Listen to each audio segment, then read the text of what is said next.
Here we go. Okay. Hello, everyone. Thank you so much for being here. I know many of you are also in other parts of the world or at big family events today. So a warm welcome to you online when you watch this as a video. We will be recording and we will ask that you post your questions in the Q&A section. Instead of in chat. Selena will be fielding all questions and we will take them at the very end of our presentation. It's really exciting to have the whole team here today. We have Jamie, who is our superwoman and oversees operations, and she also works with the team to make sure that students are moving along in their work. We're also really proud to have Shanley here today in our webinar. Shanley is a new addition to our team. She is a college counselor and she joined us from Stanford's Hume Center of Writing and Speaking. She comes with 2 MFAs, one in poetry and one in nonfiction, and has brought a treasure of skills and experiences to improve the company. So we're just really happy to have her on board. As you know, Selena and I have run several webinars, and this is our 4th. We'll be running it very much the same way that we've run the last ones. We will do the presentation. Today, we're talking about the Common Application. Selena and I will be sharing different areas of the application, and then we'll have time at the end for questions. And again, no need to take notes. We will provide you with a handout, and you'll also have this video to review if you'd like. So the video will come out in the next 48 hours. It takes us a little bit of time to process it and get it ready. But we will have it to you with the handout within the next 48 hours. Okay, so just to give you an overview of where we are right now. Over the summer, students have been working on their activity lists and their resumes. Students, if you haven't yet turned in your activities list, please do that as soon as possible. These will go into your Common Application, as I'll discuss today. And we want to make sure that we have an opportunity to review them before you hand them in.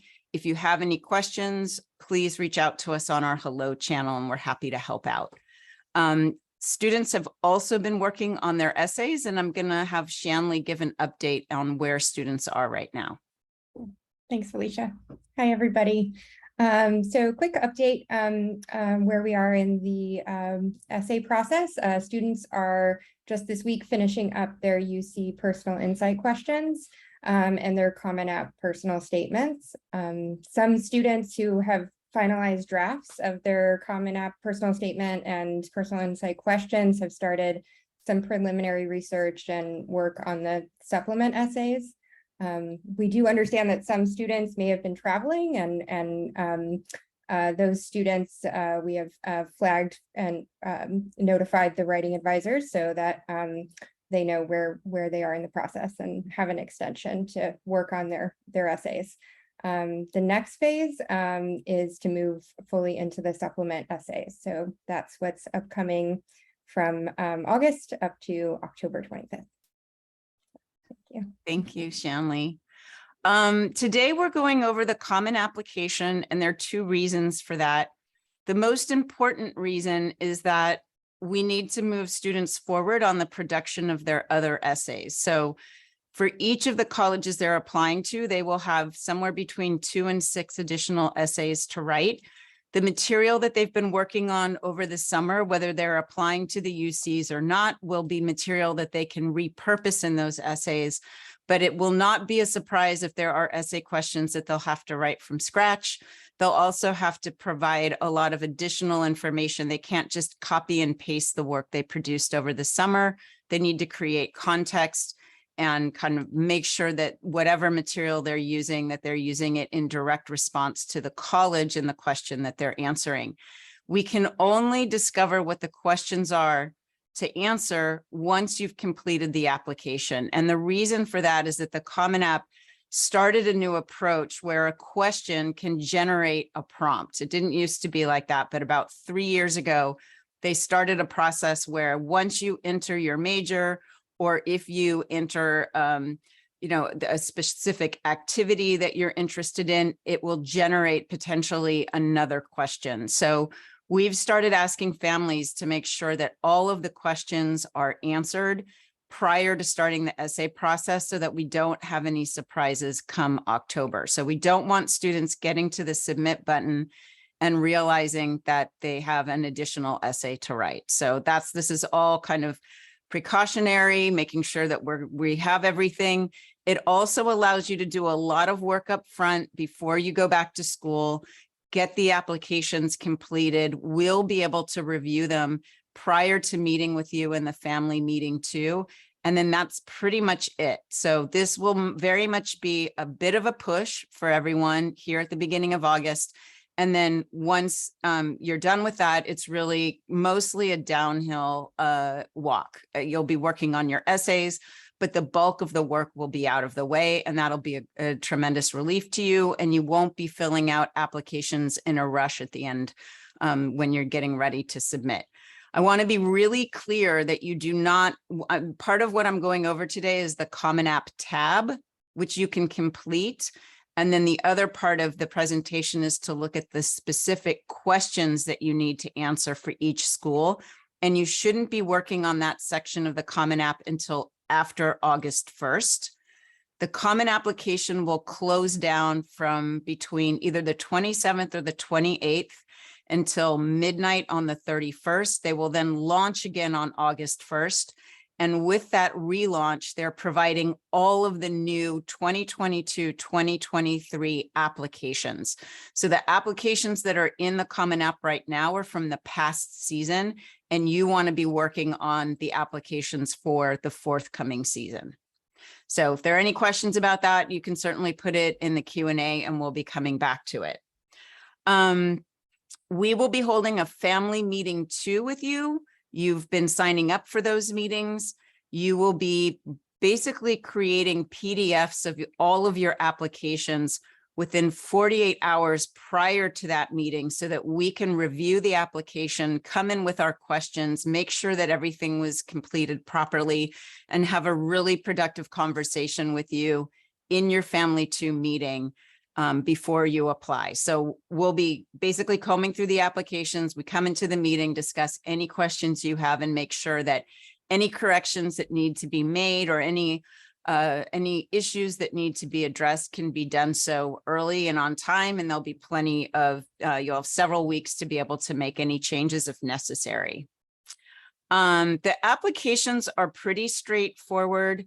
There are some tricky spots, and that's what we'll be going over today. Moving forward from here, so there's the family meeting too, and then the sort of some of the next steps that will be coming up over August and September are preparing for interviews. Interviews run anywhere between August and February. Not every college requires an interview, and the kind of top colleges in the country request an interview from you, so you can't actually sign up for it. They will ask you to interview. We'll also be talking about the college rep visits and also about sending in exam scores if you need to. We're hoping this year that you don't, that all you have to do is self-report. But right now, there are a few schools that are still saying that they want you to send in scores, like Dartmouth is asking for them, and we'll be updating you on all of that. It's very important that everybody read our updates that we will be sending out on a weekly basis. If there are any changes in the Common Application or in application procedures, or if we want to remind you about things that you need to do, that is our central way of communicating with you. We will also be texting students to make sure that we have all of their materials and we're staying in communication with them, asking them for meetings when we need to, or asking them if they need a meeting. But that email is really our central mode of communication. It's very important that you read that. Please also stay on top of your high school communications. Your counselors will be reaching out and asking for important documents.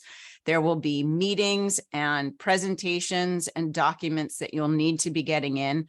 So it's very important that you make sure that you're reading everything that comes through. Okay, so that kind of brings us up to taking a look at the application. Before we do that, just one last important couple timeline issues. We are looking to have you apply to your early colleges by the end of October.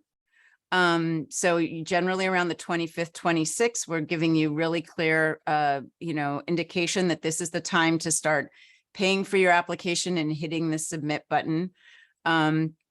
We also have a final deadline of November 15th. So we are expecting to have everybody's applications wrapped up by that time. That means all essays are done, all applications have been completed, including the UC applications.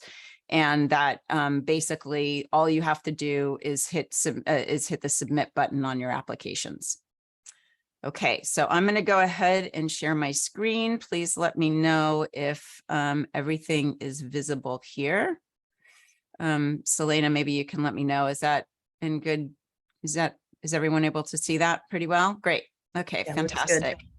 So this is just, I'm going to zoom in, but I just want to show you what the application looks like here. Up in the right corner, you're going to see your name. You're going to see your California ID number. That's basically how your application is tracked. And then the two tabs that you'll be using the most are the Common App tab and the My Colleges tab. And so we'll just go ahead and kind of comb through the application so you can see what it'll be like.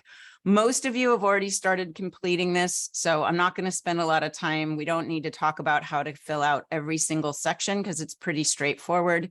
But as we move through here, basically you are providing your personal information.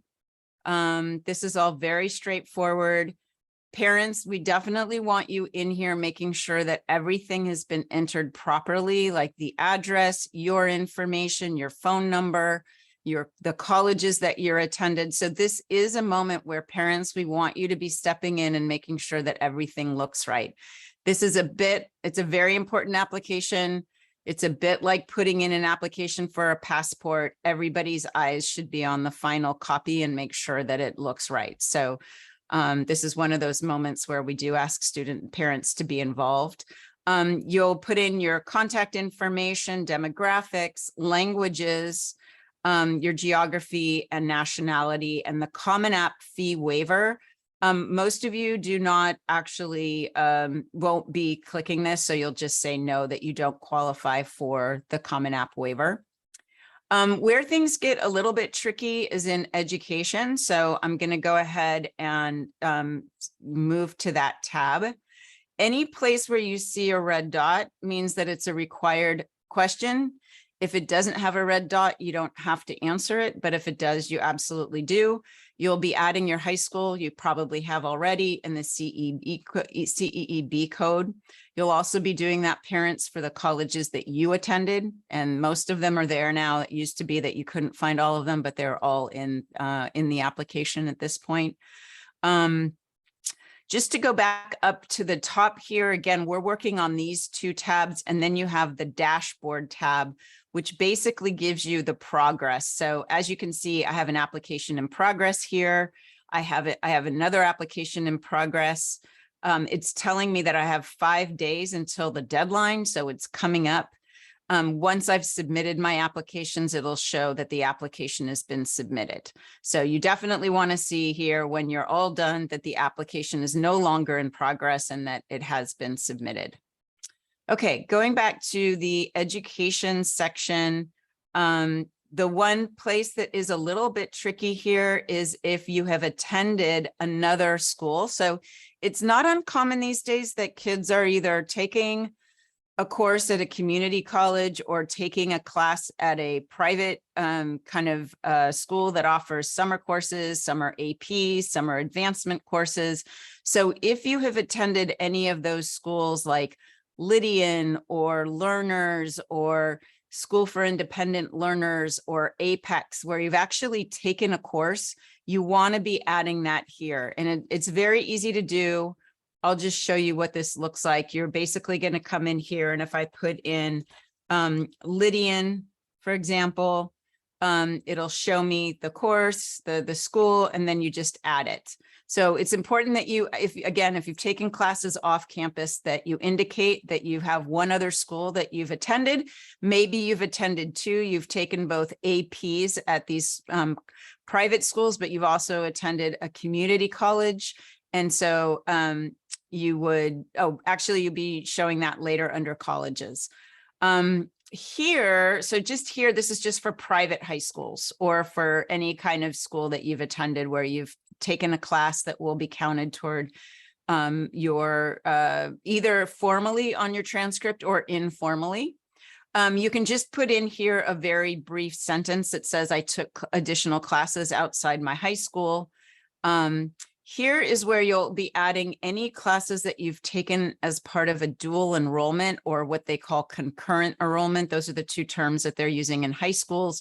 It might be De Anza or West Valley, Foothill, San Mateo, Cañada, any of these community local colleges.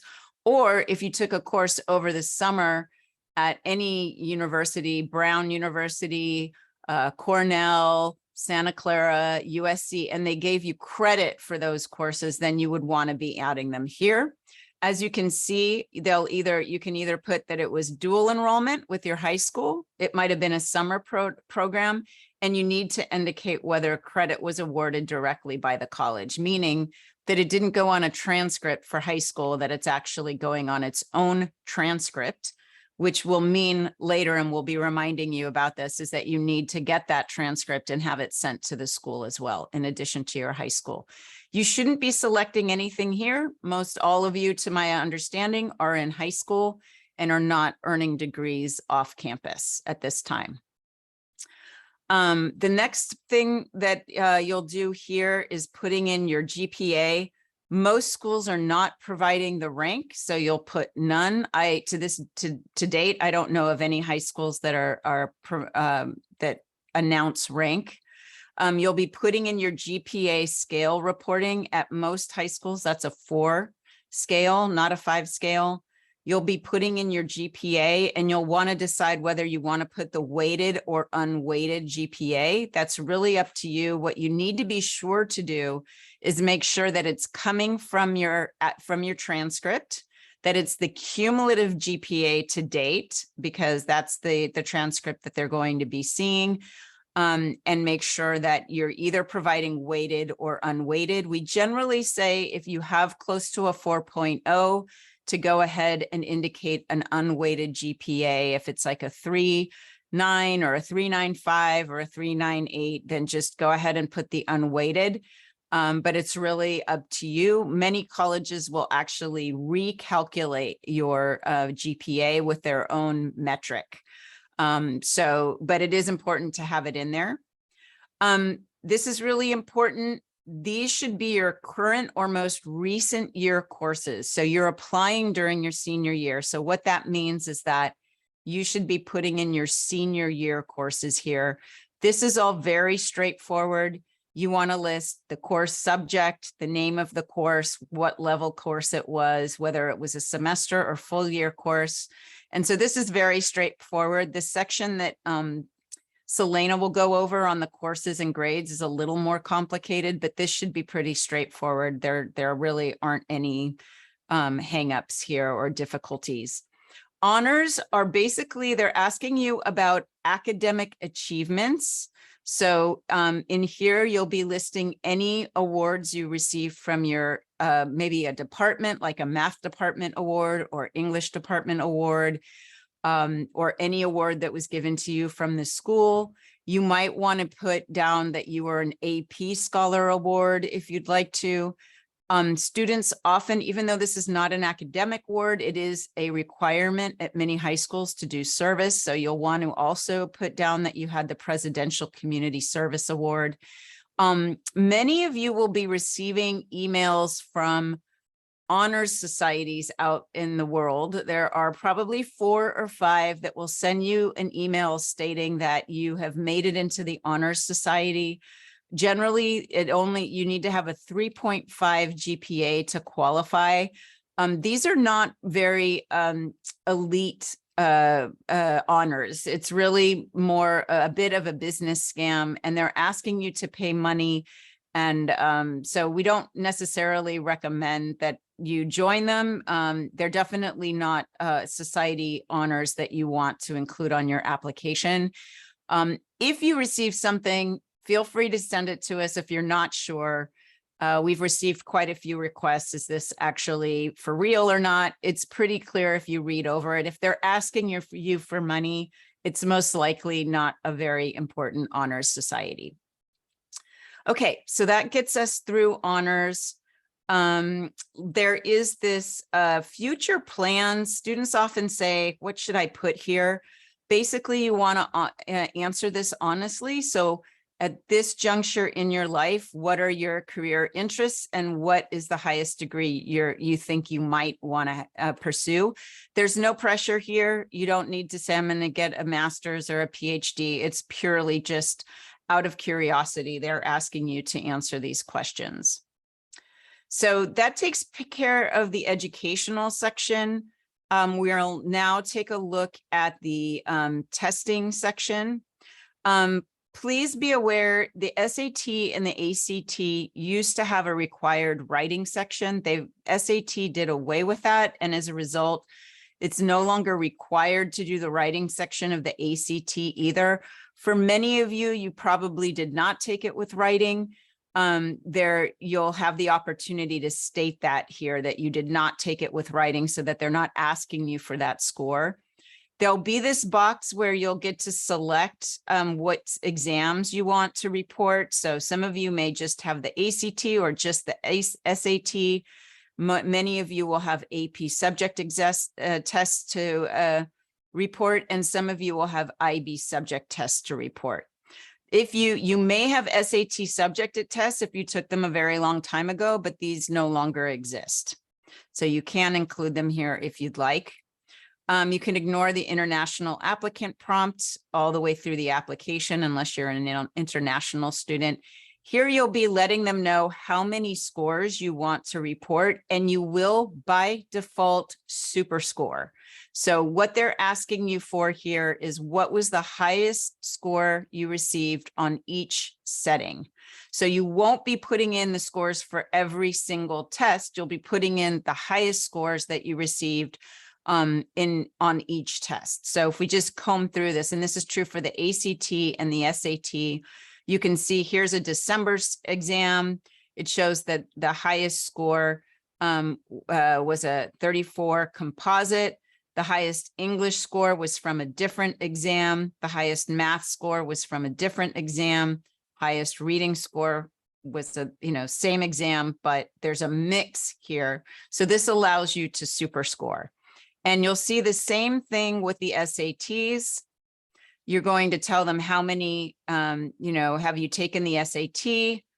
With essay. So sorry, I want to go over this again. So they'll ask you in both sections, have you taken the ACT plus writing? And you either say yes or no, and then report your score if you have it. The SAT stopped the writing section 2 years ago, I believe. So most likely you don't have that, but you will be asked that question. How many future sittings you'll have. And then what was your highest on what date of your exam? So again, you'll be able to super score for them. And this is pretty much the norm at most schools. Some schools want to see all of your exam scores, and we'll be updating you on that once we've been updated by what the current standards are and requirements for the year. We don't know right now. AP subject exams, you only want to report 4s and higher. Do not report 3s. It doesn't help your application. It's better for it to leave it blank. You will basically add in what subject it was and the score you received and the date that you took it. This whole section is very straightforward. Same thing with subject or IB exams. Same thing. Okay, moving on to activities. Everybody, we've been asking you to do this basically write activity statements before you paste them into here because we want them to be strong. We're looking for something very particular in your descriptions, and we're helping you to sort of avoid all the pitfalls of writing flat statements. So it's very important that you get your activities worksheet to us and that we review it. Once we've reviewed it, you can come in here and paste in your sentences. So you'll be pasting them right here. You need to complete all sections of each entry, what type of activity, your role, the organization, the grades that you participated, whether you're planning, if you're a postgraduate student, none of you are, so you won't be completing that. Unless you're planning to be a postgraduate student, then you could select that if that's what you're planning to do. Timing of participation, so all year, school break, summer break, how many hours per week, and then how many weeks per year. So 52 weeks is a full year. 40 weeks is an academic year. So we have that on the handout. 52 weeks is a full year, 40 weeks is an academic year. So you'll be indicating either one of those, or maybe if you only do it for semester or a month or a few months, you're going to put down that you did this activity for 12 weeks in a year. This is an important question. College admissions readers are very curious about who you're expecting to be on campus. So please answer this question carefully and honestly. They want to know what you will be doing, what you expect to be involved with when you get to their campus. So this is actually, even though it seems like a sort of not so interesting question, it's actually a pretty important question. So, and they're not saying, are you going to do this specific activity? They're asking you, are you expecting to do something similar in college? So you want to show them, you know, you don't want everything to say, no, I'm not going to do any of these activities. You definitely want to select a few of the activities that you believe you will continue while you're in college. So there are all kinds of things that can go in here. Sports. Some students, mostly their extracurriculars consist of being an athlete. If that's the case, you may want to separate out your club athletic activity from your high school team athletic activity. If you were captain, you may want to separate that out because maybe you were only captain 1 year or you were captain 2 years. You want to separate that out. So often athletes are a little worried because they only have a few activities, but you can break them up to show where all of your time is going. And that's what I recommend. Please do not feel that you need to complete all 10 spots. So there is no need. There are spots for 10 activities. You do not need to fill them all out. We generally, I would say somewhere between, you know, around 8 is a good number, but more and more admissions officers are saying that they want quality over quantity. So if you, you know, you're feeling like you don't have enough activities, first of all, let us know. We also, because we're reviewing your statements, we will let you know if we're concerned. Like, are there some things that you're not counting here? Maybe there are informal activities like you cook dinner for your family, or you take care of your sibling, or you go hiking every weekend with a group of friends. There may be things that you're doing that you have not included that are actually taking up quite a bit of your time. So please reach out to us if you have any questions. But again, we've been catching that as we go and review your activity statements. So that's on here. On the UC application, you'll have many more spots. So they break the activities into different areas, and then you'll be kind of pasting what the work that you've done in your worksheet into your UC application as well. Okay, we're moving along quickly, so that's great. We're going to go ahead and move into the writing section. So let me just scroll up here. Sorry for that. So you want to be seeing all these green checks. If you don't see a green check, it means something wasn't answered, and you need to go back and comb through it and make sure that you've answered the question thoroughly. For writing, this is, you're going to basically put in a placeholder so that we can get you to a point where you'll be able to print out your entire application so that we can see it.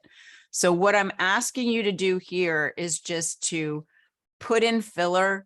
You're then going to create a PDF of your application, and then you're going to come back in here and take out whatever you pasted in and unselect the question. So first of all, you're going to be, there may be an agreement statement here. It's not here for every college, but you might see that you're saying that you're, you know, you understand that you're submitting a personal statement. You're going to select one of these questions. Again, this is just a placeholder, And then down here, you'll just paste in 250 words worth of copy. You can certainly just, select this and copy it 4 times or 3 times into that box. That's fine. That's the fastest thing to do. Once you've done that, it'll show a green check. So you'll be able to move forward in the application. Obviously, when your personal statement is done and we're getting close to the submission time, we're going to ask you to go ahead and paste your real essay into the box and select the question that you're working on. Here, we'd also like you to read this over carefully and think about if there's anything that you want to write. So basically, there are 2 additional statements that you can write about. One is about COVID. So obviously, COVID has affected everybody. It was a pretty massive upheaval. They do give you a space to talk about if these events have had a significant impact on you. We really recommend only, you can imagine, because it's hit everybody. So here you really only want to be providing something if your grades were affected by COVID because you were sick or a family member was sick or you were displaced or there was financial hardship or you've lost a family member. Many of you have gone through some really difficult times. And if that impacted your grades, then you'll want to indicate that here. Keep it really short. This isn't a place for an essay. You're not trying to make admissions officers cry at this point. It's just, this is what I went through. It was in this semester. It affected my grades. I was able to pull my grades up the next semester, or the transition to online learning was very difficult for me. It took me about 3 months to get the hang of it. Also, I have been speaking with many of you, and Selena has been speaking with many of you about whether you'll need an additional statement, and we want you to add one. So that's an ongoing conversation, and it is definitely one that we'll be having with you in the family meeting. So that's the COVID statement. There's also this area of additional information that you wish to share. Some of you may have something that you want to highlight that you've achieved in a very brief statement with maybe a link. Some of you may have had learning differences that were diagnosed late or that have really been important to your development as a student. And this is something that both Selena and I have most likely already discussed with you. If we haven't, that was something that we'd like you to write a couple very brief and to the point sentences in here. Feel free to share anything in here that you are wondering if you should share it here. Additional information should always be very short and to the point. This is not a place for an essay. They don't want to read a lot in this box. They're very much under pressure to move through the application. And generally what they're looking for here is anything that explains a drop in grades, anything that is important to your application that you feel an admissions reader needs to know in order to understand what kind of a student you've been, or anything that you've achieved in your extracurriculars. You are listing your extracurriculars in the activities. So the only reason you would add something here is because you don't have space, or perhaps you want to include a list of classes that you took off campus that aren't included on your transcript, or there's something very significant that you want to bring to their attention. Again, it might be that you have a website that you've developed over time, or maybe you have an Etsy page, or maybe you have a publication, or it can be anything. It might be your Instagram account. So this is somewhere where you can add a blue link and they'll actually be able to, click out of it and click into the internet and see what you have. So any questions you have about that, again, hello is where you want to reach out to us, either by text or by email, and we can easily answer your questions. And we'll be going over this section very carefully in our family meeting one with you. So let's see, I think I have covered everything. It looks like I have. Selena is now going to talk to you about how to basically transcribe your transcript into the Common App. So I'm going to stop sharing and she's going to go ahead and step in. So thank you, Selena. Thank you. It's nice to be with you all today. I will share my screen.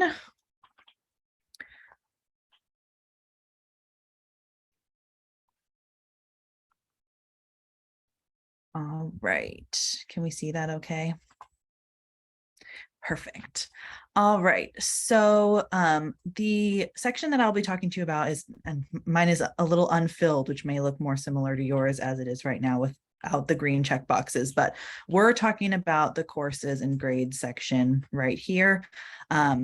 This section can be a little complicated, so it's important to take your time, do this very accurately. We will, of course, be reviewing it and making sure everything looks as it should. But this is one of the more time-consuming components of the Common App, and it's really important to just take your time, don't rush through it, and do it accurately. This is, you probably don't have this up yet, but once you start to add your colleges after August 1st and you're kind of seeing your schools, it will denote here in this first drop down the schools, the universities, the colleges that require you to put in your courses and grades exactly as they are in your transcript in this box over here, and then the schools that don't use it. Even if you have only one school in the required section, you have to complete this section. And this is in addition to sending your transcripts from your high school, having your high school send your transcripts. But it's really important that you do this section, even if you have just one school, because this is how they're gonna potentially evaluate those that information. So this is kind of, you may not see this quite yet, but as you start to put in your colleges, you'll see that. And then you're gonna want to click yes, if you have on that, you have your official transcripts. If for any reason you cannot access a copy of your official transcripts, I would recommend reaching out to your school counselor. Let us know if you're having any issues. If you click no, it gives you kind of this disclaimer that you're basically indicating that you're not able to provide this, and it is a requirement in the application. So you definitely don't want to do that. We want to get a copy of your transcript in some capacity. So let us know if you're having any issues with that. Also reach out to your school counselor. They should be able to, or a school registrar, either of those should be able to point you in the direction of an official transcript. So that's really important. And then as you hit continue and you go into each individual grade, so you can see 9th, 10th, 11th, 12th, and then other courses, which we'll talk about. But you're going to want to do this for each grade of high school. And the step, so you're going to, this is, high school. We've input a high school in the education section and all of that, that Felicia has already gone over. But in order to enter your courses, you want to click on this edit 9th grade or edit 10th grade button, and then it will pull up this secondary kind of pop-up window. And in this window is where you're actually going to verbatim, word for word, exactly how it appears on your transcript, enter your courses. If you've taken courses outside of your high school, dual enrollment, through some other course, online, some school, you actually, if you've put that in the education section, as Felicia went through earlier, you should see those options here in the drop down under school name. Most of your courses for most of you will be from your main high school, but for any additional courses, you're going to be able to pull that up from a different school, which I'll show you how to do in a second. And then so for 9th grade, you're going to want to put in the school year that was for 9th grade. The grading scale is really important. I'm imagining most of you are on A through F, but again, this is why it's really important to have your exact most recent and up-to-date transcript as you're doing this. And that means the most recent one from 9th through 11th grade, as you're doing this, pull that up. Sometimes it's helpful to kind of do a split screen or do this section with your parents or someone else have another eye on it as you're doing it. But you'll do the grading selection here.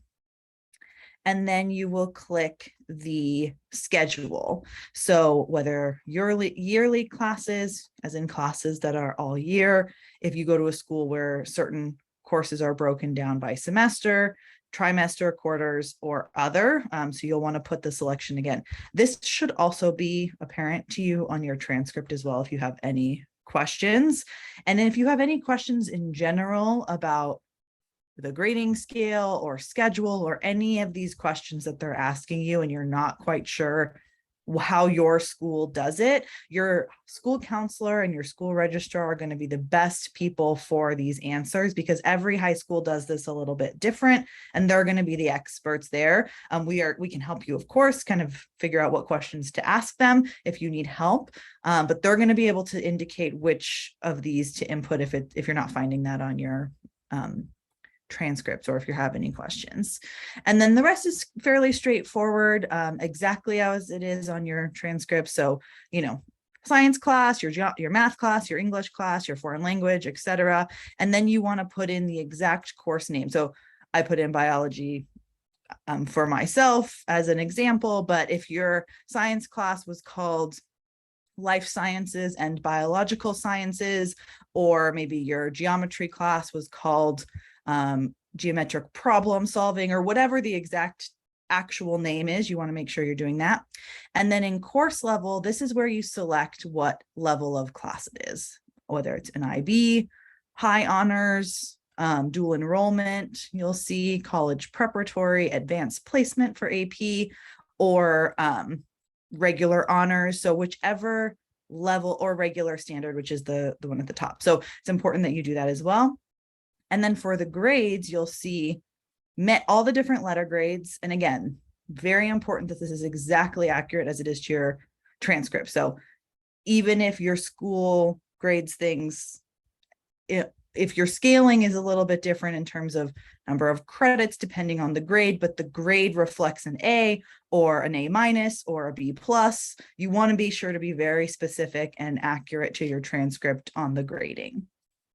And then credits, this is how many credits your high school indicates for each class. Again, this should be on your transcript. If you have any questions on that, you definitely ask your high school counselor or someone at your school to be able to indicate that to you. It should be on your transcript, but if you have any questions, let us know, and then we can also do that. So the other thing that will be important in grades is, for many of you, for at least 1 year, if not maybe a year and a half during COVID, when courses were a little bit more pass fail, or you didn't get a formal letter grade for that course, you're going to want to indicate pass if you passed it. Incomplete is not what you want. That's indicating that you didn't complete that course, or maybe you withdrew from that course after you were not able to take a course any longer, or something like that. So for most of COVID courses, pass fail, or if there's no grade, sometimes your high school transcript will say no grade, but you've gotten credit for that because you passed the class. That's really what pass means. And then there are a handful of other options as well. So let us know if you have any questions about those, specifically as we're reviewing that. And then if you wanted to add, so say these are all your schools, your classes from your main high school, and perhaps you took another course this year outside of your high school, this is where you would go to add that course. Here, I'll cancel this just for a second. If you wanted to add another course to your high school, from your high school, you would click the add course here. But if you're looking to add a course from a different school, you do add course from another transcript. And this is where you can drop down and select, School for Independent Learners, same year, and continue to fill this out as is. And then you'll be able to click continue. You can see, because I have not completed that, it's showing not complete, giving you a big red sign that we want to make sure you go back in, which is really helpful. It indicates that something's missing. And then you should be able to just double check that, okay, I took 7 classes in 9th grade. All of those look good, all from my main high school. And then I took that one other from School for Independent Learners. I need to update that.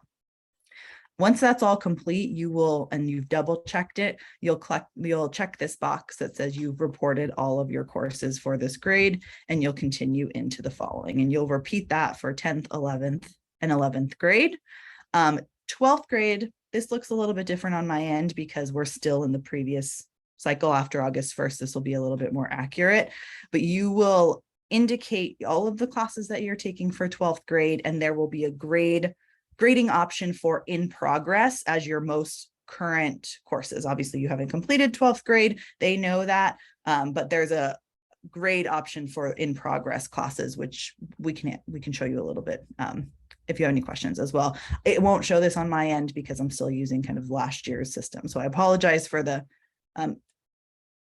lack of clarity there, but we'll walk you through it in the second family meeting, and we'll answer these questions as well. But it'll be very straightforward, look very similar to 9th through 11th grade. There will just be an option to say that this course is in progress as you're a current senior. Same kind of thing, check that you've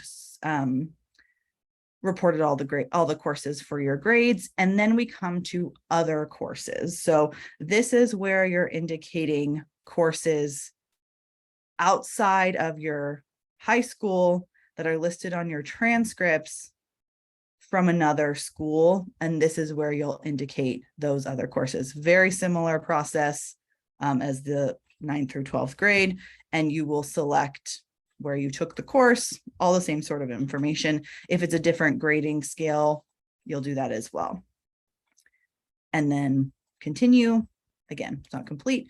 And then this will be kind of the end of this Common App section, and you'll be able to move over to the My Colleges and actually start adding your colleges and move on to the next stage of the application process. And I know I've seen the Q&A kind of answer. Many of you putting in questions. I will get to those, and we will be answering all of them at the end as well. So I will get to those, and then if there's anything else I missed, Felicia. No, that looks good to me. We'll go over this again because I can see there's a little bit of duplication on there, right? There's the section where it's other courses, and it allows you to include courses you've taken outside of school. So there are a couple places there that we'll come back over this in just a moment to clarify any questions you might have, because I know a lot of people have been taking classes off campus this year and last year, for the last few years, actually. Okay, so let's go ahead and talk about where you are. So once you've put in that transcript that Selena just described, and you've completed all these sections, oh, I'm not sharing, am I? Here we go. Okay, sorry about that. So once you've put in your transcript and the courses and grades, and you have this placeholder in writing and everything has been completed, you're now at a place where you can start adding your colleges. And you'll do that if you haven't already. Now you can do that right now before the Common App drops. You can add your colleges, and what will happen when you come back in to sign up, they'll say, are you still planning to apply to these colleges? It'll be a drop down with check boxes, and you can uncheck the ones you're not going to, and basically keep whichever ones you want to keep, and it'll just roll over, and you won't have to come back in and do this step. If you haven't done that before the Common App relaunches, then you'll be starting from scratch, and you're going to come in here and add your colleges. So I'll just add Colorado College so you can see what this looks like. Basically, you hit the plus sign, and now you go to My Colleges. And again, this is one of the tabs where you'll be spending the most amount of time in addition to the Common App. Today, we're going to be using the Arizona State University to walk you through the process, because you can still apply to the Arizona State University right now, it turns out. So I'll be able to walk you all the way to the end of the application. So once everything's lit up green on the Common App, you're coming over here. You've got your list of colleges that you've added. You're going to go into the recommenders and FERPA section. So when you click on this, this is basically a legal statement that says that you are giving your high school the permission to basically send documents, personal documents on your behalf.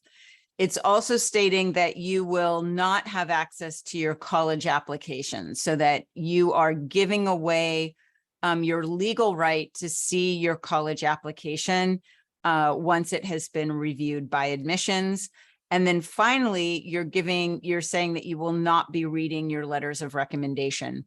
So you're going to come in here, you'll have a blue button here. I've already filled this out. So you'll click on that blue button and you're going to get a window just like this, and it'll have this long legal statement, which is basically reviewing what I've just told you. You're going to say, yes, I've read it and I agree to it. You do not have any options here. So you really just are going, I would read over it just to make sure you understand it, but you don't really have an option not to click it. So you're going to say, yes, I've read it. This section says I give up my right to see my letters of recommendation. Also, those are supposed to be confidential. So colleges will not review your file if you have not given up your right to read over your letters of recommendation. And along those lines, if a teacher by mistake sends you a copy of the letter of recommendation they wrote on your behalf, do not read it. And parents, you shouldn't read it either. So you really are supposed to keep this confidential so that teachers can be honest. Every once in a while that'll happen. A teacher might be new and they send the letter to the student. You're not supposed to read it. Otherwise, you're going to have to look for another letter, because you have to very honestly state that you've not read over your letters. So here you're going to check I understand the FERPA. I'm waiving my right to review all recommendations and supporting documents. And I understand that this applies to all of my applications. You type your name, you add the date, and you put save and close. And that basically goes for all of the applications that you're providing. And so no matter what college you're applying to, you'll see that the green check will show up next to recommenders and FERPA. You will be working with your high schools to add your counselors. You'll be using Kickstart or Naviance or, Maya or whatever it is, the backend, the kind of high school backend software. And they'll be walking you through how to indicate your letters of recommender. So don't do any of that here. You really want to wait until high school starts, and they will give you very clear directions about how they want you to proceed. Most of the time, if they have your student ID number, these like invitations won't even show up. But if they do, you shouldn't be completing them, because you need to use the software that the high school is using in order to interface with the Common App. Okay, so once you have done that, you're going to come into questions. And again, do not do this until after August 1st, or you're going to have to do it twice. So if you fill it out now, you're going to be filling out questions for the 2021-22 cycle. We want you to fill out the questions for the 2022-2023. So you need to wait until August 1st to get in here and start asking these questions. This is very straightforward. It'll take you 5 to 10 minutes to fill each of these out. It's really not very complicated. They want you to indicate what term you're starting. Most of you are starting fall 2023. You need to choose your admission plan. So some of you may be applying early action, you may be applying early decision. If you're applying to University of Arizona or Arizona State, you'll be saying that you're applying rolling admission.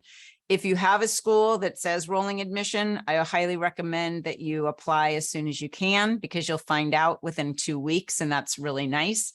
Kind of gives you confidence knowing that at least you've got one school that you've been admitted to. There are these different questions that, do your parents work at the university, or are you a beneficiary of some program? Most of the time you're going to be saying no, unless you qualify. There are a whole bunch of different programs, especially for state schools, that they might ask you, are you affiliated with? Most of the time you're going to say no. Are you Indian blood or of the following tribes? Possibly you say yes. Most likely you're saying no. U.S. Armed Forces, here you are putting in, if it applies to you, most likely it doesn't. And then you'll get into these sections, academics, where they're going to ask you what kind of are you degree seeking? Or are you just earning a certificate? Most of you are going to say degree seeking. This is more common of state schools, not so common of others. The college that you're applying to and the major, and it'll say a selection of location. This is pretty unusual because, again, it's for a state school and they have a couple campuses. You'll also have a second choice major. Now, this isn't true for every single school. Some schools only allow you to apply to one major.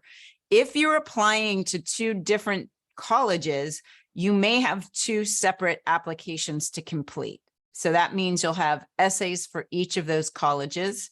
So business, engineering are 2 programs, or if you're applying to computer science, both in the College of Engineering and in the College of Letters and Science, there's a possibility that you'll have 2 applications.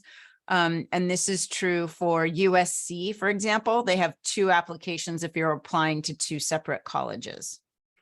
If you're applying to pre-professional programs, please do not select these unless you've talked to us about it.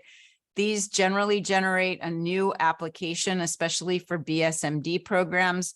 You shouldn't be, if you're planning to apply to those, make sure that you talk to us about it. They're very, very selective. They usually only take a handful of students for them. And you'll want to really make a clear decision about whether that's the right pathway for you, but those are there. Often typical. Case Western has this, very typical of state schools as well. Contacts, you'll need to decide whether you want to provide your mobile number to the school so that they can text you. Otherwise, they generally will send you emails. They might send you reminders. So you have to decide whether you want your phone lighting up with all of these colleges reaching out to you. You're going to put in your GPA here again. So you're weighted or unweighted. Sometimes they will ask you for both. Sometimes they're going to ask you how many classes did you take that were college prep. That's not uncommon of state applications, but not so common in private. Let's see, some of them will ask you if you're still attending college, and you'll say, no, I'm not attending college. So again, the questions are pretty straightforward. For out-of-state state schools, they're going to want to know your residency. You're going to say California. They're going to want to ask you your citizenship, pretty straightforward for everybody here. And then you're going to have an application affidavit. Sometimes you'll see in here also an honors statement code saying that you understand that the college has an honors code and that you agree to abide by that honors code. So there are different things that a college might provide here. And sometimes you're saying, yes, I certify that I have read over this, or I'm aware of this, and you click the box, and that's basically as good as a signature. So once you get here for one of your colleges, and we're going to have a different process once we've done this one. So this is just to get the first full application, including everything on the Common App tab and everything for this one school. Once you have one application that has both of those boxes green and it's allowing you to review and submit, you're going to click on that box. You will not be able to move forward if there's information missing, but that means that something hasn't been clicked green. So, and they'll tell you here if something's missing. For state schools like Arizona State and University of Arizona, they allow you to decide whether you're going to include your personal essay. I generally recommend that you do, unless you're applying to honors at University of Arizona, because you can use your personal statement for their honors application. Feel free to reach out to us about questions about that, but generally it's nice to include the personal statement. It will improve your chances of being admitted. Review and submit, you click review and submit again down here after you've clicked the box. And we do want to, so you'll basically be pulling this up. We do want you to review this. You can review it in this box. It's a little nicer if you come down here, review application PDF in a new window. It's a lot easier to read it in here. So we recommend that version. You are going to go, and we want 2 pairs of eyes on this at least. You're going to comb through this and make sure that all of the information is accurate. So parent information, education, make sure all of your courses are in here, your honors are in there, everything that you've provided, your test scores.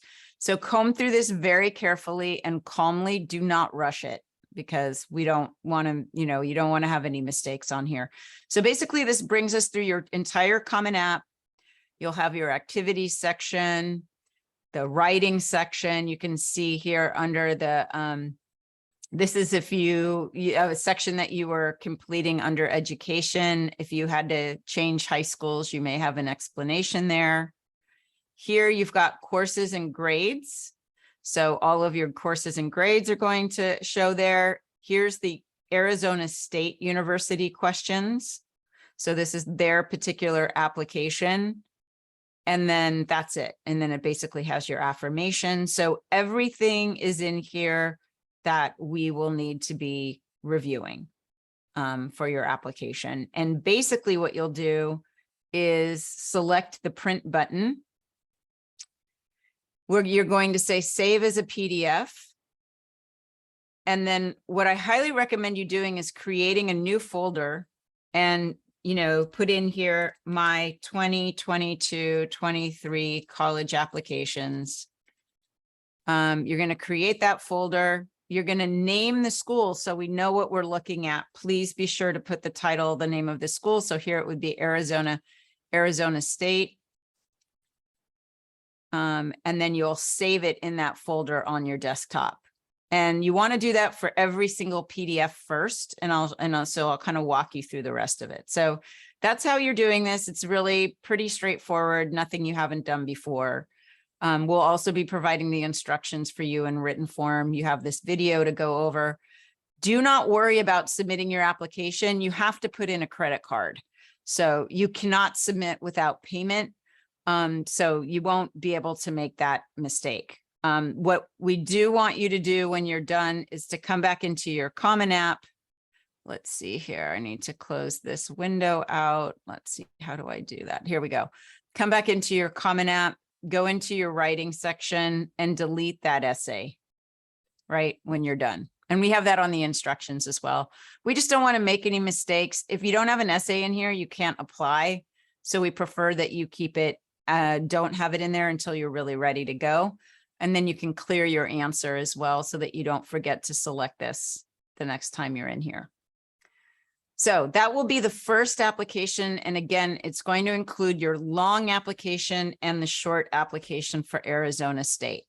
For all your other colleges, you'll be able to just come in here, click on questions, click on preview up in the right corner, and that will give you the specific application for that specific school. We don't need the whole run of the application. And you're going to do the same thing. You're going to click print. You're going to save it as a PDF. Let's pretend that this is Colorado College, and you're going to put Colorado College here. And you're going to save it in that folder.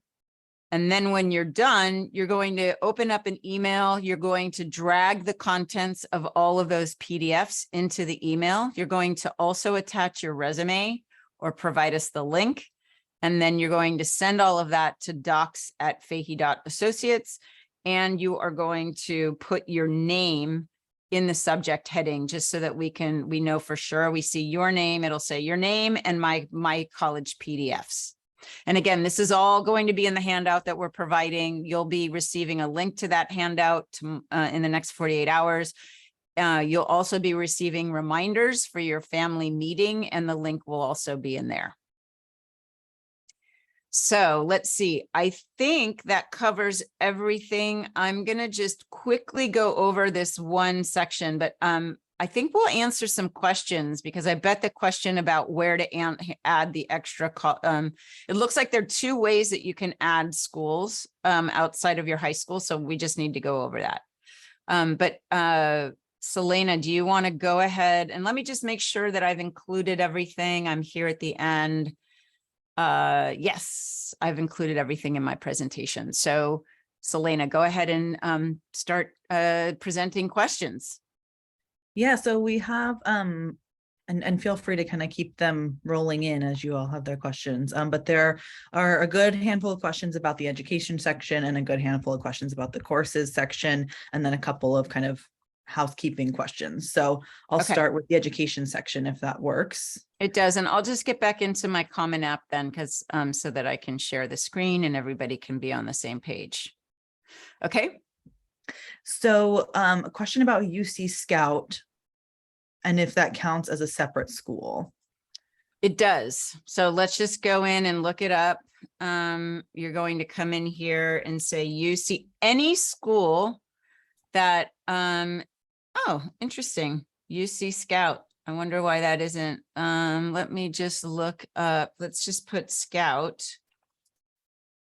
Scout from University of California. So yeah, use different words, you know, if like that's a perfect example. So it's Scout from University of California. So you're allowed to add that. Most of them are in here. There isn't one that I haven't found in here.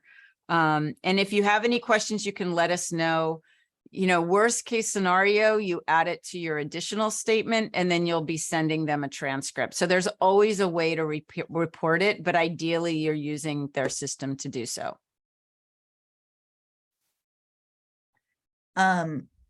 This is a great question. A couple people asked this, and I think it's really helpful to cover. Is it a problem if you've submitted your applications with courses as is and then end up changing a course in your schedule later? Excellent question. So if you do, you need to let the colleges know. And there are a couple ways to do that. Once you've applied to a college, you will have access to the platform. And you can basically go into that platform and send an update. Your counselor can also update the college. So they have a way through their back end in order to do that. But basically what you need to do is just say, hey, I've chosen to take this other class, or I'm making a switch. Be very careful. I had a student contact me who had not been a student I was working with, but they contacted me in, I think it was April of their senior year, and said that they had dropped computer science, which was their major, and that their college had come back and said that they had received their final transcripts, seen that the student had dropped computer science, and they were dropping the admission of the student. So you need to be very careful. Colleges, they pay a lot of attention to the senior load. They want to see that you're taking challenging courses.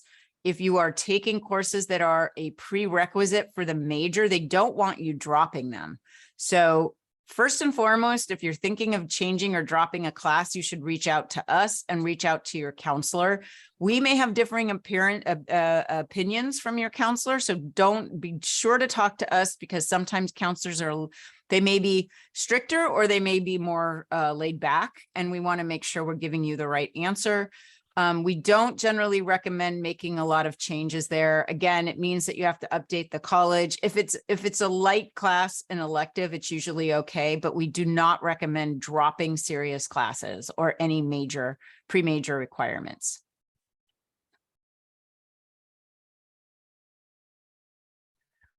All right.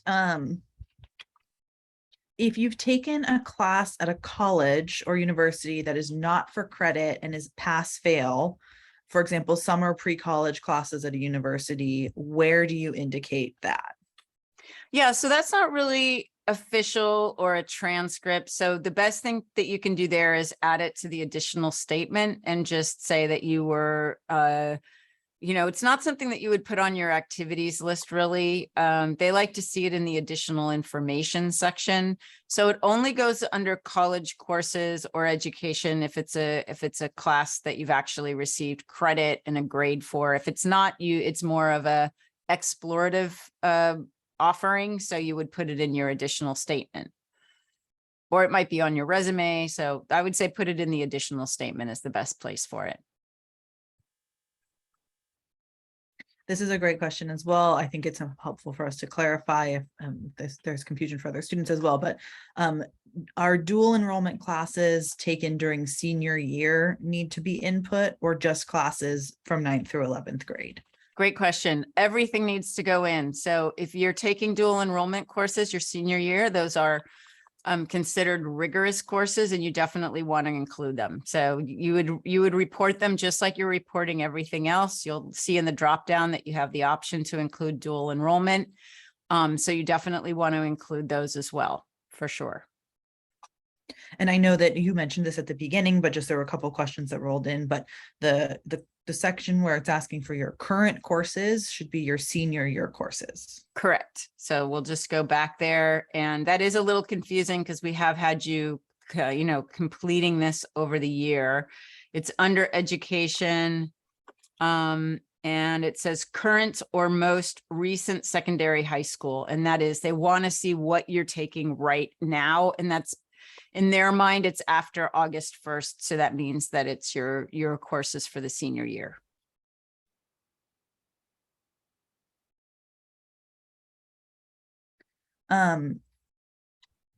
Where do you indicate if you want to early decision or early action to a school? Okay, great question. So let's go in here. We're going to go into Arizona State, and we'll look at Colorado College as well. It's always in the either in the general information or the academic. And you'll see when you get into these individual applications, they all look different. There's some consistency, but they might have different headers. So here is where you put the term that you want to start, and then here, preferred admission. And as you can see with Arizona State, they only have rolling.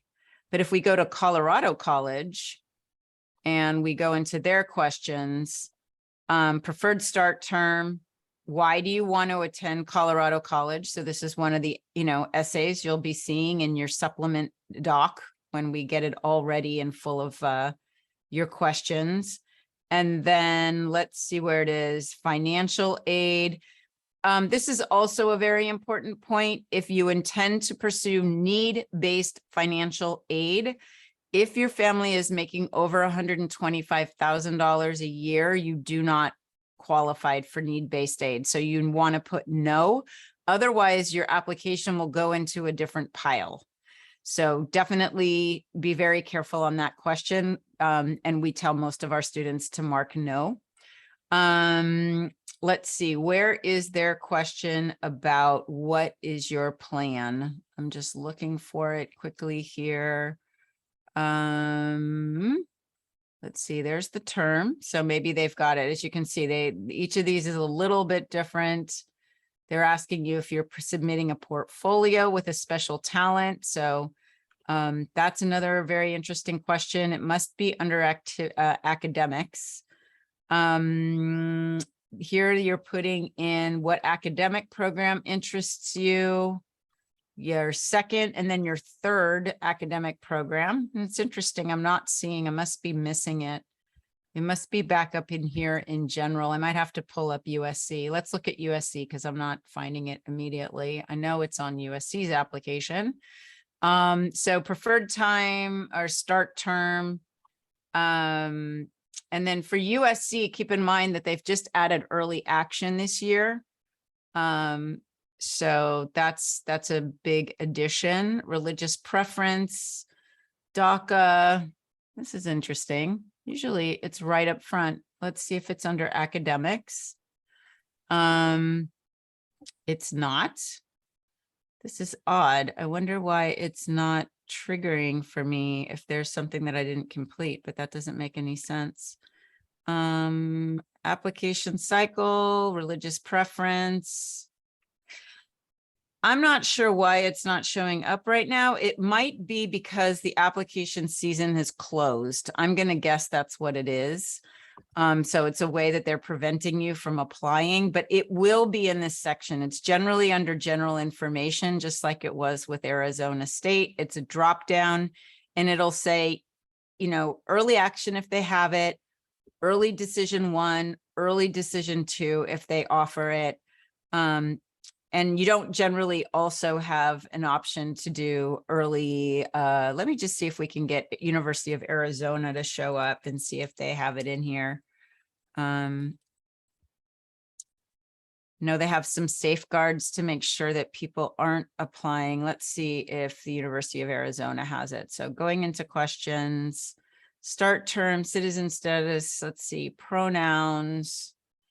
Yeah, this is strange. Majors. Anyways, you will see it. I promise it will be in here. It's generally under general. Preferred start term. Maybe let's see if that does. Here it is. So it's another one of these drawer things. So you have to put the start term and then you can choose. That makes sense. So then you can put the admission. So let's go back and look at Colorado. Questions, put your start term. This is why we have you completing your applications now, is because things will pop up. Preferred admissions plan, that's what it looks like. I think everyone can see that. Regular, early, early to early action. And they might have rolling in there, some schools, but it's pretty rare. So you need to, it gets triggered. And this is why the application is we ask you to complete this so that we make sure everything's, we're not going to be doing this the night before the application is due.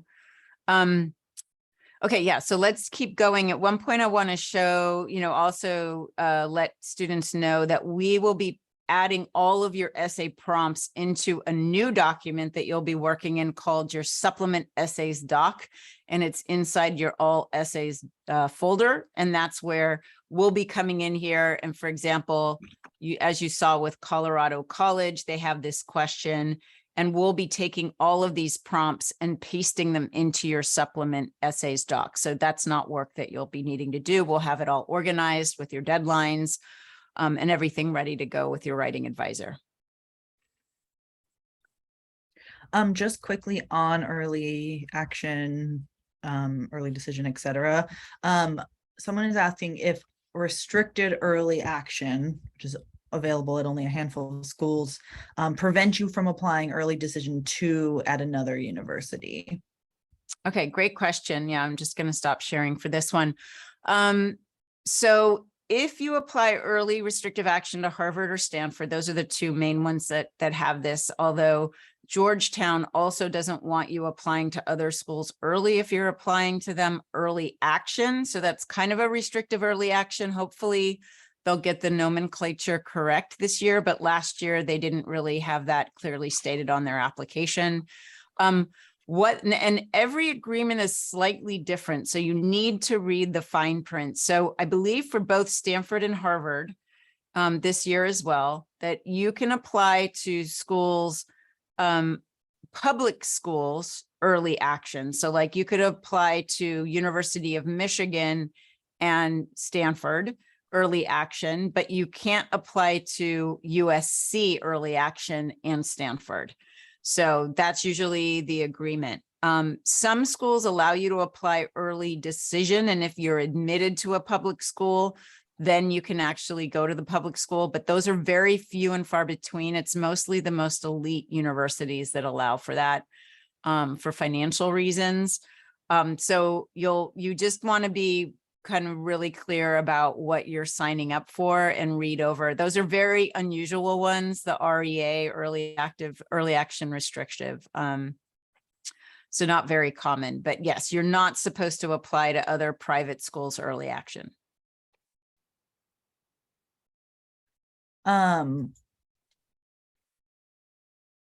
There's a couple questions about different awards, AP Scholar Award, Distinction Award.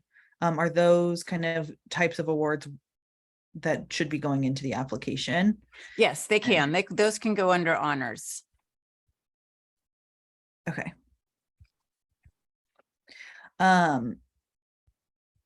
Another question from a couple of questions from a couple of people. If your transcript only reports unweighted, can you still report a weighted GPA, and also how to figure out your weighted GPA if your school does not give you a weighted GPA? No, so if you do that, you want to state whatever is on your transcript. So don't try to do this on your own. Most colleges are going to run your weighted GPA, and they're going to use their own algorithm. So it could be that once they run their calculation that your weighted GPA is lower at the college than it is at your high school, or that it's higher. So, but I wouldn't try to do anything, because if they get confused, and this is across the board, if they get confused by any information you've provided and they have a question and they need to confirm it and make a phone call or look into it, you're now sitting on the weight pile, and you don't want to be in the weight pile. So don't do anything. Don't go off-roading. Just provide, especially for the transcript, whatever is on the transcript. And then while we're there, I just want to step back in here to the Common App again. And the best place to, it looks like what they want to do here. So you're going to add your schools for your regular schools in here. So like for ninth grade, add all of your schools for ninth grade. And then if you had another course at another school, I would add it down here. So there are two places to add it, but I would add it here because it says, do you have other courses? Oh wait, this is for middle school, post 12th grade and summer. So no, you want to add this. If you've taken a class off your high school during the academic year, you want to add it here. If you've taken courses during middle school, after 12th grade, or during summer, then you add it here. Apologies to interrupt, Felicia, but you just weren't sharing, so I don't know if you want to do that Yes, again. thank you. Sorry about that, everybody. Okay, so for here, if you were taking a class at, let's say, Lydian or UC Scout or Kenyatta College during, not Kenyatta College, sorry, because that goes in the college section, but let's say at another private high school during the ninth grade, you would add it here. So you're going to add, you're going to kind of add the second course under ninth grade. If there are courses that you were taking before you got to high school, after 12th grade, which nobody needs to worry about as far as I understand, or during the summer, then you would add those courses here. So they're listed on your transcript that have been issued official transcript grades. Those go in here if they were outside of the academic year. So these are all academic year grades, and this is beyond academic year or beyond high school.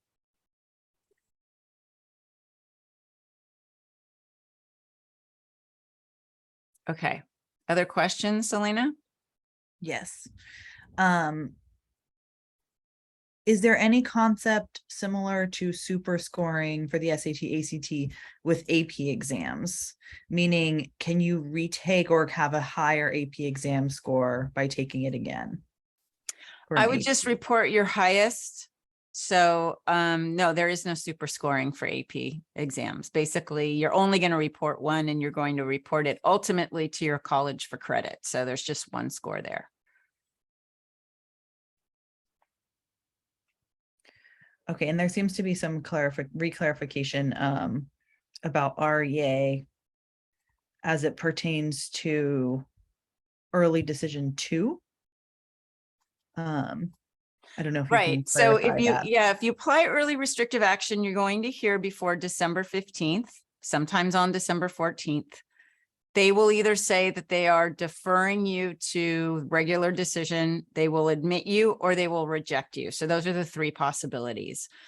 At that point, if you haven't submitted an application to another school that has an ED2, and let's say it's January 1st, and you want to take your chances at getting into that ED2 school, you can apply their ED2. So you may be holding off on pushing the submit button until you get that result back if you have one of those schools in the mix. But generally speaking, you don't want to apply early restrictive action. And let's see, how does that work for ED2? No. Yeah, you're not supposed to apply early action or early decision to any other schools if you're going REA unless they pass on you. So you would be able to make that decision after you hear back. Does that make sense? Is there a follow-up question on that? No, I think that's from what I understand from the way the question was asked, but it's also something we can discuss in another meeting or after the webinar as well. I want to move on to the other section of questions that we have, but please let me know if that didn't clarify your question to the asker. Okay, so the next section is really about the courses section on the Common App. This is a specific question about 2 AP physics courses that were taken, but I think it speaks to a handful of questions around courses that are broken up maybe into 2 semesters, and they're 2 different courses, but they're seen as one year-long course as at the school, or AP Physics C and AP Physics C, E, and M. Are those different courses? Are they the same courses? How do you indicate those sorts of things? So you put exactly, we can't emphasize this, you put exactly what is on your transcript.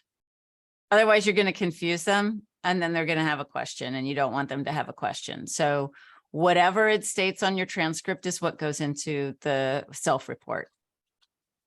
And most of you are taking semester long classes. Some of you have schools where you get a final grade, you don't have split grades. So you'll be indicating all of that, but you want to write exactly the way that the course is titled, what level it is, exactly what's on the transcript. And don't worry about whether it's coming through or not, because all of that information comes through from the high school.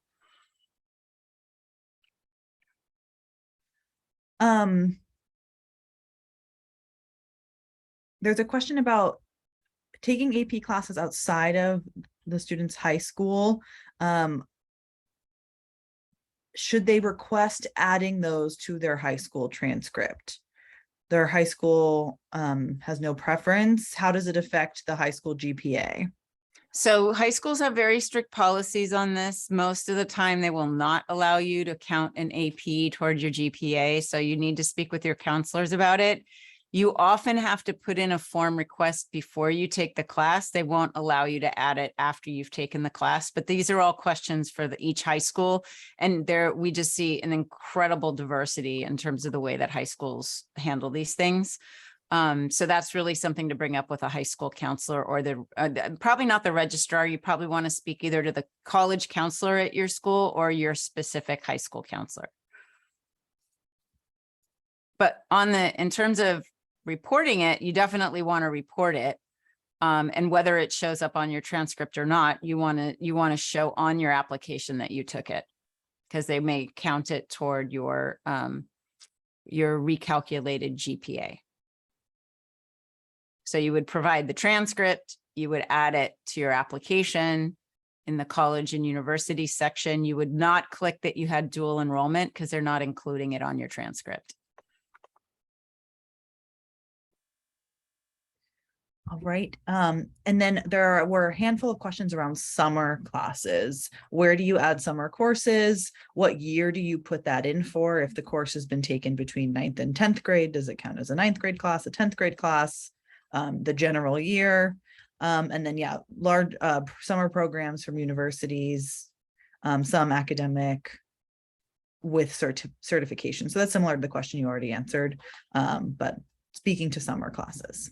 Right. So here you should be able to add them. Usually I think if it's this before,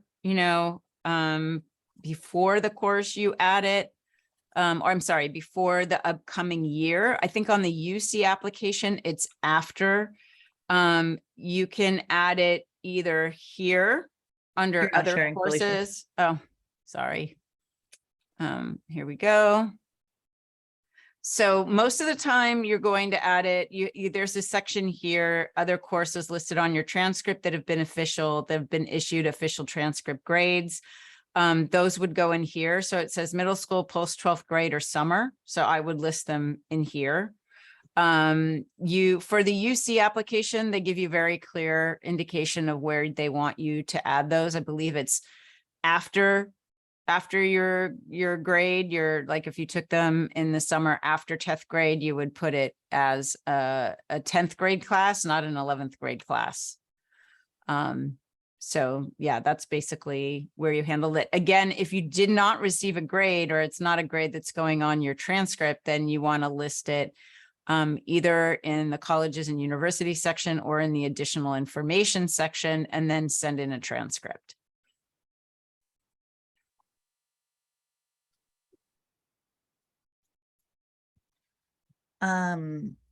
A couple of people have asked, these are kind of more general questions. I think that's all for the courses section. A handful of people have asked about this information in non-Common App applications. Is this something that needs to be done in other application systems? And what does that look like? Yeah, so if you're applying to the University of Washington, you'll be using, I don't think that the University of Washington has moved to the Common App. We'll see as of August 1st. There's been no announcements about that, but you will be using the coalition. There's been a kind of a strange relationship between the coalition and the University of Washington. So We want to kind of, and we'll be staying on top of that. 1 year they were using the coalition and then they pulled out. I don't think that's going to happen again. That was kind of at the beginning stages of the coalition. The coalition is very much the same as the Common App. We will not be walking you through it. It's very much kind of the same type of application. If you have any questions or you need help, we're happy to help you, but it's a little easier than the Common App. It's not as well organized or as straightforward, but it's definitely not as complex and multi-layered. So feel free to reach out to us if you're having any difficulties with it. The UC application is the same, very straightforward. The only big difference between the Common App and the UC application is that your activities are broken up into different categories. You've all seen that because you've been working on your worksheet. Otherwise, and then you're filling out separate applications for each college, like UC Santa Cruz and UC San Diego. All very straightforward. There's never, we rarely get any questions on the UC application. It's mostly the Common App that's the most kind of more complex and tedious. There's a question around, is there situations where you would not want to waive your rights to review applications and/or recommendations? Not that I'm aware of. They really need your legal agreement in order to move forward. So I've never had anybody apply without it in the 15, 16 years I've been doing this. So feel free to contact me if you're concerned. But yeah, generally the colleges need to have your, you need to agree to allow your high schools to provide documents, and they don't want you coming back to them and asking to look at your application and how it was evaluated. So they're going to want you to sign that as well. And they're also going to want you to sign off on your letters of recommendation. So I have never seen it. I've never heard of anybody not filling out the FERPA positively. So, but I'm happy to kind of, if this person, if you're concerned, I'm happy to have that conversation with you and see if it's something that maybe we ought to contact the Common App, or I can, reach out to colleagues and see if they've ever heard of something like that before. But I've never seen that kind of a case. There were a couple of questions as you were kind of going through the other sections around what counts as a college prep course. Yeah, so pretty much APs, community college courses. If you're taking a math course that helps you jump a lane in high school, that's not really a college prep course. College prep is a category that high schools use.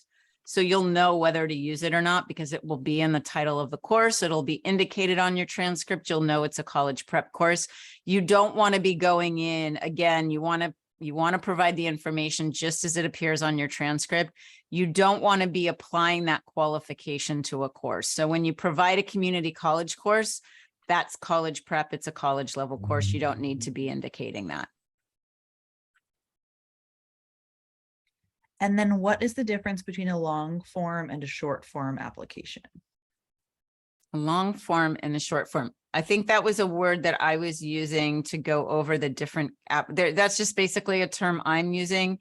You'll be doing, when you do this long version of your Common App for us. Let's see, I need to go back here and say no so that I can continue. We're just saying this, what we mean by long form is when you do this first run, you're basically whatever you provide in here. This is a much longer version. So it includes your profile information, your family information, all of the education. So this is the long version of your application. And this is what will go out to every single college. So we want you to do that once, but then you can take a shortcut for the other colleges and just do the shorter version, which is just screen, Felicia. Oh, so sorry. Okay, sorry. So for the shorter version, it's just the questions. So this is just, for the long version, we're asking you to do the entire application. So that's just the one college you're going to send us. It's going to include all of the information on your Common App. You don't need to do that for every single one. So that's this version of it. You can see it says profile at the top. For all of the other PDFs that you're going to be sending us, you will generate them from the preview button. And as you can see, they're short. So it doesn't say profile information. It doesn't have the Common App general tab information. It's just the questions from this very distinct college, the individual college. So I'm calling that a shorter version because it's just the question section. And the longer version I'm talking about is including the entire application, the complete application. And we don't need to see the complete application for every single PDF.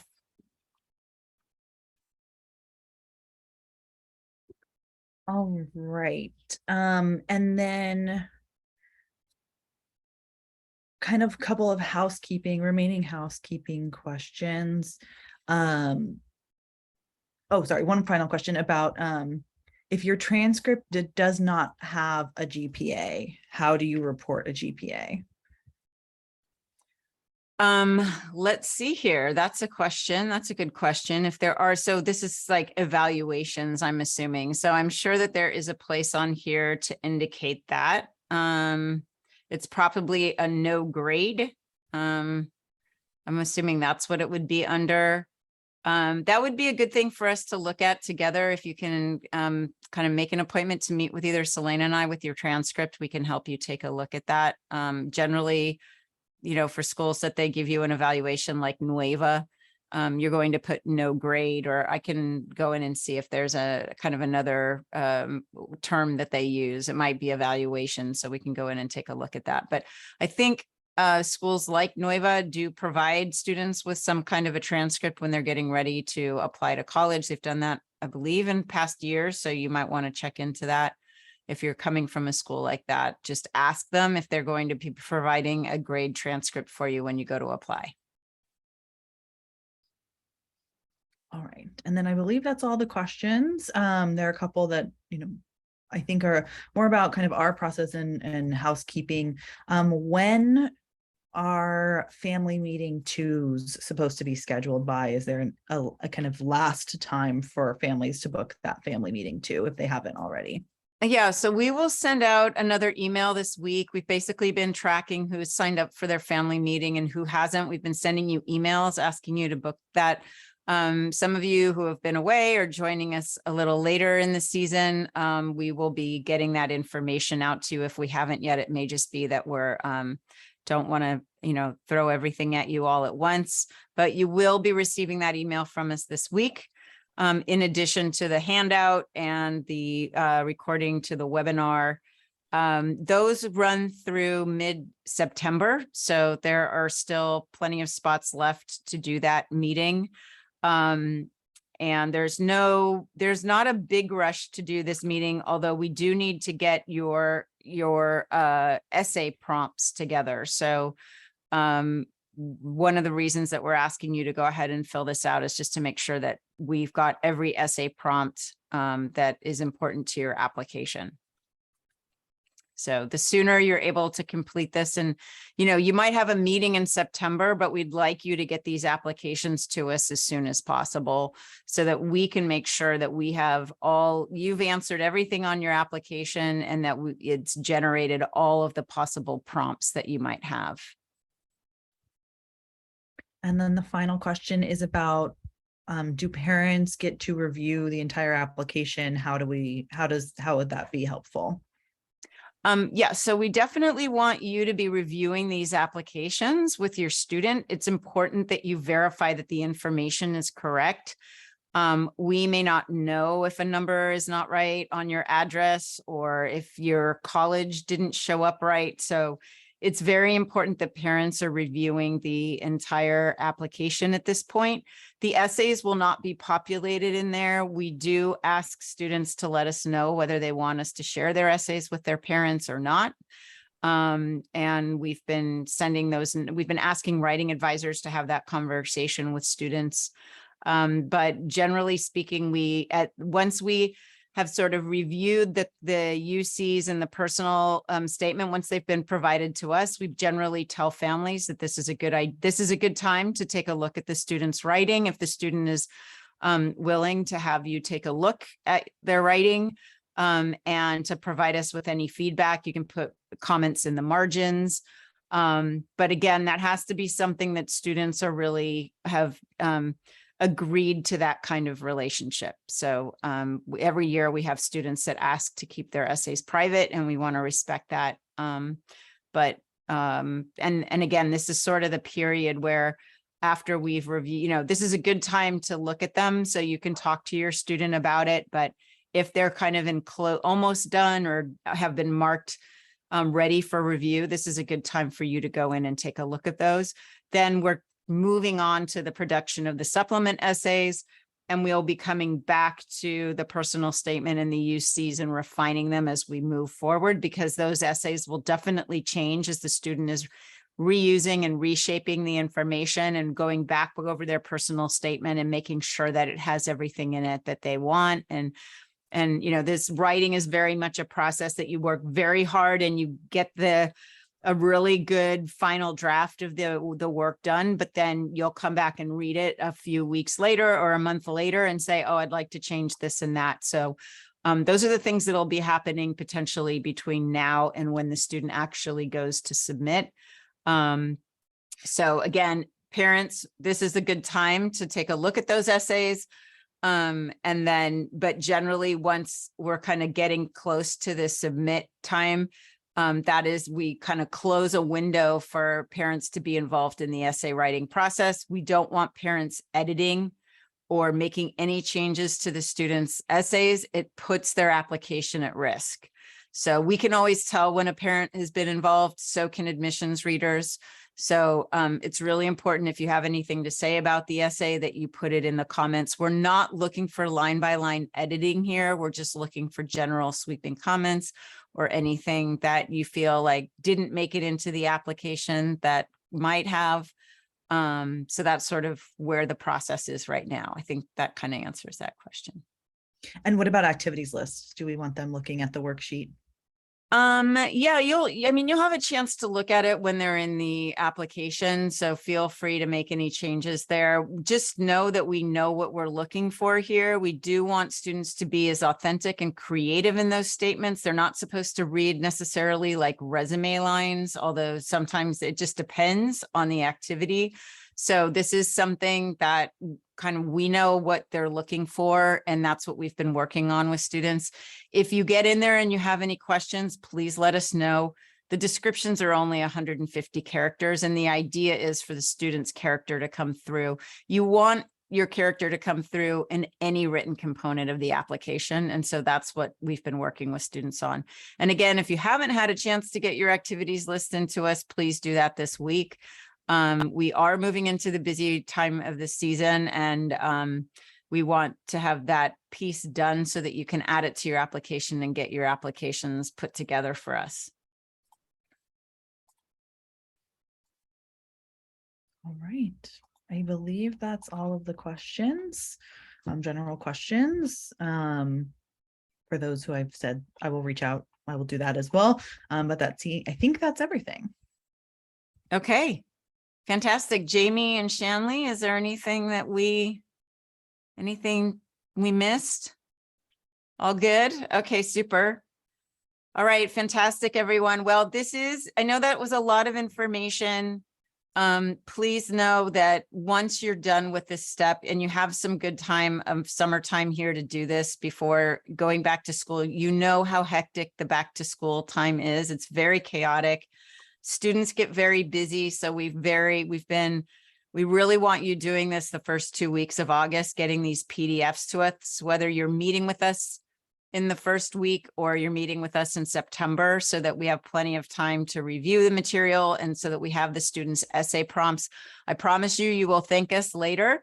If you have a family trip or something going on and this isn't the right time, we understand. Feel free to reach out to us and let us know.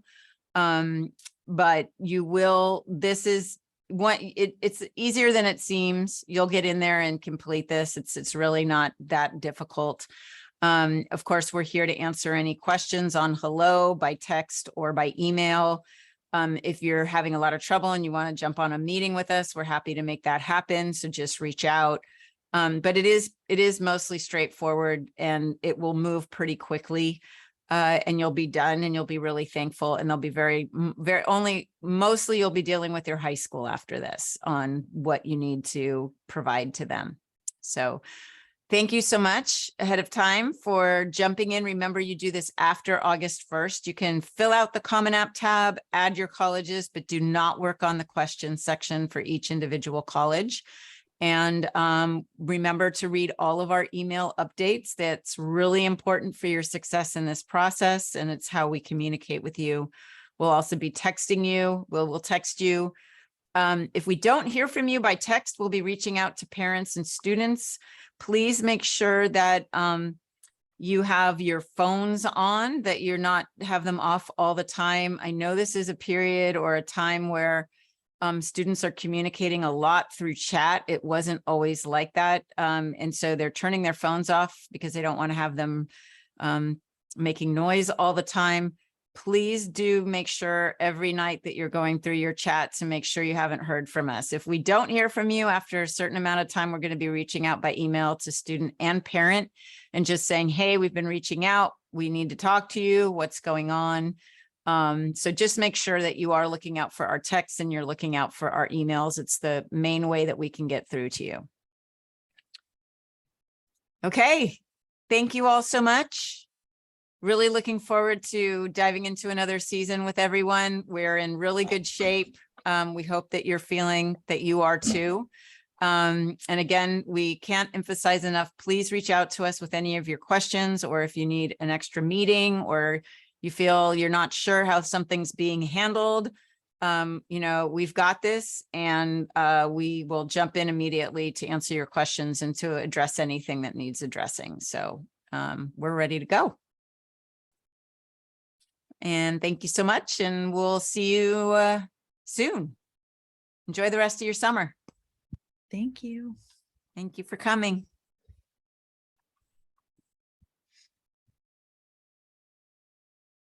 And then stop recording.